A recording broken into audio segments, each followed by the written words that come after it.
لله الذي لم يلد ولم يولد ولم يكن له كفوا أحد.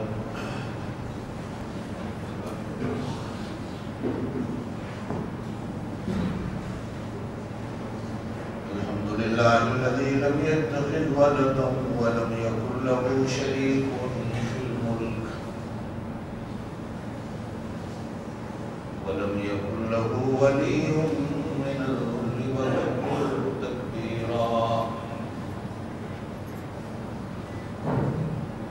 أشهد أن لا إله إلا الله وحده لا شريك له وأشهد أن سيدنا ونبينا وشفيعنا محمدا عبده ورسوله صلى الله عليه وعلى آله وأصحابه وبارك وسلم تسليما كثيرا كثيرا.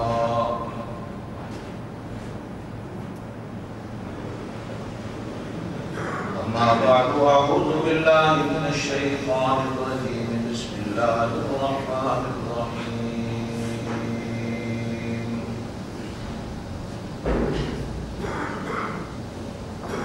ومن آياته أن خلق لكم من أنفسكم أزواجا لتسكنوا إليها وجعل بينكم مودة ورحمة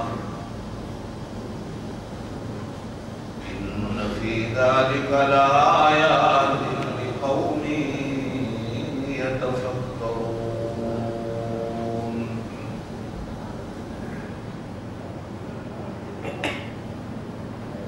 صدق الله العلي العظيم وبلغنا رسوله النبي الكريم الأمي الأمين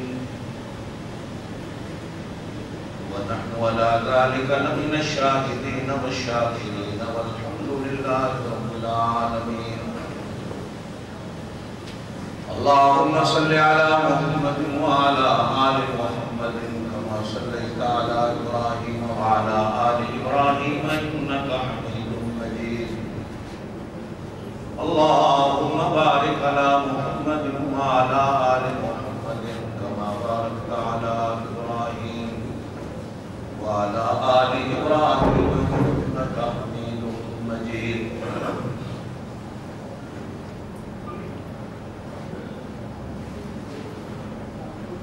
ساری تعریفیں اس اللہ کے لیے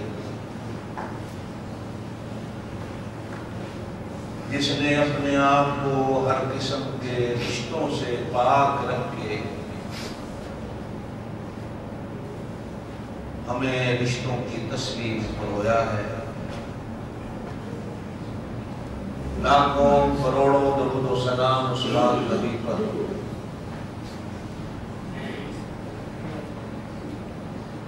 جنہوں نے رشتے نبھا کر قیامت تک آنے والی امت کو رشتوں کے نبھانے کا طریقہ اور راستہ اور سنتیں پیش کی. دوستو،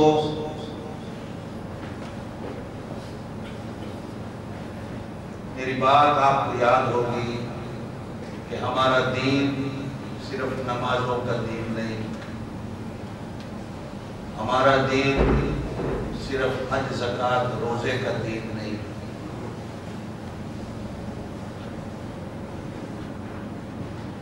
بے شک نماز روزہ دین کا حصہ ہے، لیکن ایک بار میں شروع میں کہتا چلا جاؤں، کسی نے نماز نہیں بھی پڑھی اس کا حق ہے. وہ غفور الرحیم ہے، بخشنے پہ آیا تو بخش دے گا. نہ کوئی اسے روک سکتا ہے، نہ کوئی اسے پوچھ سکتا ہے. یہ اس کا حق ہے. میں نہیں ادا کر سکا، ہو سکتا ہے مجھے وہ معاف کر دے. لیکن جو چیزیں اس نے معاف نہیں کرنی انہیں ہم دین سمجھتے ہی نہیں. ہم سمجھتے ہیں نماز روزہ دین. بس جو بندہ نماز پڑھ لیتا بہت اچھا، بڑا نیک آدمی. بندہ روزے رکھ لیتا بڑا نیک آدمی. اور جس نے لمبی داڑھی رکھ لی بڑا نیک آدمی.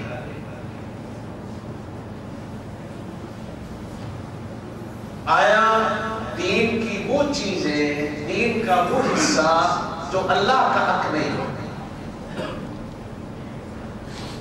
جسے ہم بندوں کا حق کہتے ہیں،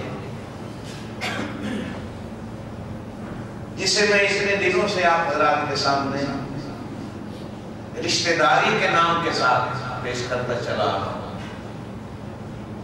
کہ جس کو قیامت کے دن اللہ نے معاف نہیں کرنا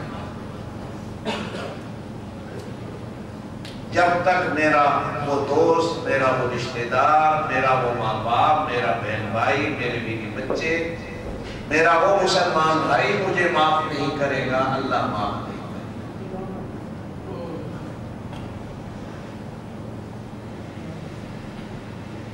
فطرتی طور پر کہ یہ ہماری مٹی کے اندر ہے، فطرت کے اندر ہے، خون کے اندر ہے. اس دنیا میں کوئی آدمی اکیلا نہیں رہ سکتا.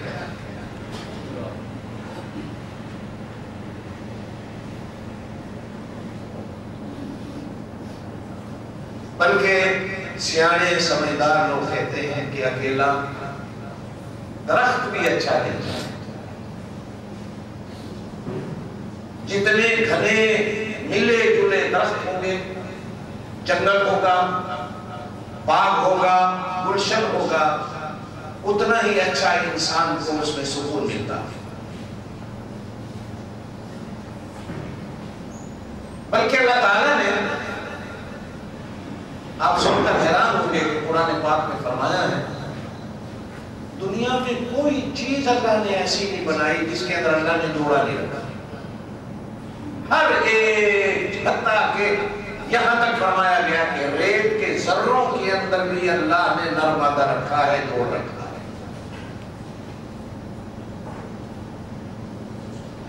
یہ کھجور، یہ آم، یہ فروٹ ہم جتنا کھاتے ہیں ہر ایک کے اندر جوڑا ہوتا ہے. پتھروں کے اندر بھی جوڑا ہوتا ہے. ایک اللہ کی ذات ہے جو اکیلا، اور اکیلا رہنا اسی کو اچھا لگتا ہے، یہ اس کی شان ہے. باقی دنیا میں اللہ نے کوئی چیز ایسی نہیں بنائی جو کہے کہ میں اکیلا رہنا چاہتا ہوں اور میں اکیلے رہنے کو پسند کرتا ہوں اور میں اکیلا ہی زندگی کو گزاروں گا. بلکہ اللہ نے ہر ایک کو کہیں نہ کہیں جوڑا ہے، ہر انسان کہیں نہ کہیں جوڑا. میں ایک بات کر کے آگے چلتا ہوں. حضور پاک صلی اللہ علیہ وسلم جب مدینہ تشریف لے آئے تو مدینہ میں کھجوروں کے باغات تھے. ذمہ دار آدمی کھجوروں کے اندر بھی نر مادہ کو ملا دیتا، پھر جا کر اس درخت کو پھل لگتا. اگر نہ ملایا جائے تو پھل نہیں لگتا. ایک سال حضور پاک صلی اللہ علیہ وسلم نے فرمایا یہ کیا کرتے ہو، چھوڑ دو. ذمہ داروں نے سمجھایا اللہ کے رسول صلی اللہ علیہ وسلم، یا رسول اللہ یہ ذمہ داروں کا عمل ہے. آپ نے فرمایا نہیں، مجھے شرم آتی ہے کہ تم درختوں کے اندر بھی جو ہے نا یہ جوڑ لگاتے ہو، نر مادہ کو ملاتے ہو. صحابہ اکرام نے اللہ کے رسول کی بات مان لی اور اس سال نر مادہ کا جوڑ نہیں لگائے. اللہ کی شان ہے، آنے والے سال میں مدینے میں ایک بھی کھجور نے پھل نہیں اٹھایا، نہیں لگا. اب مدینے میں گزارا ہی کھجوروں پر ہے. یہ جتنے ساتھی کرسیوں پہ بیٹھتے ہو نہیں، مجھے دیکھا کرو، ہر آنے والے کو نہیں دیکھا تھا، ادھر دیکھا. میں آپ سے تار ملاتا ہوں، آپ لوگوں کی تار ادھر لگی ہوئی ہوتی ہے، جو آتا ہے نہیں، گناہ ہے. توجہ میری طرف رکھا، آنے والوں کو آنے دو. جتنا بھی آپ کا دوست ہو، واقفدار ہو، جب بات چل رہی ہو نماز پڑھنا بھی منع ہوتا ہے تو کسی کو سلام کرنا کہاں جائز ہوتا ہے کہ جب امام خطیب عالم دین قرآن و حدیث کی بات کر رہا ہو تو نماز پڑھنے کی اجازت نہیں تو کہاں کسی کو دیکھنے کی یا کسی کو سلام کرنے کی اجازت ہوتی ہے. ناراض نہیں ہونا، بس آپ مجھے دیکھا میری بات سنیے. سارے ساتھی دوسرے مولانا